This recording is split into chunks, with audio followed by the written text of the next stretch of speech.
வணக்கம் உறவுகளே. நமது உறுப்பினர்கள் மனநிலை, நமது நிறுவனம் மீண்டும் தொடர்ச்சியாக நடைபெறுமா இல்லை ஓடிவிடுமா என்று பல சந்தேகங்கள் மனதில் கடலின் எழும் அலை போன்று ஓடிக்கொண்டிருக்கிறது.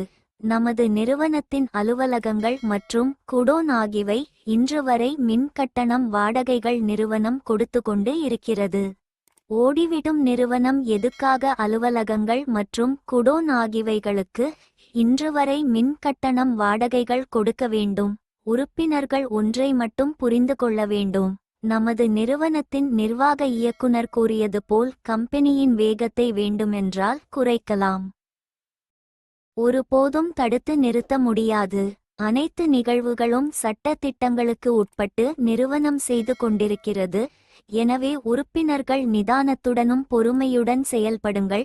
மேலும் இதுபோன்ற தகவல்கள் தெரிந்து கொள்ள நமது யூடியூப் சேனலுக்கு ஆதரவு தாருங்கள். நன்றி, வணக்கம்.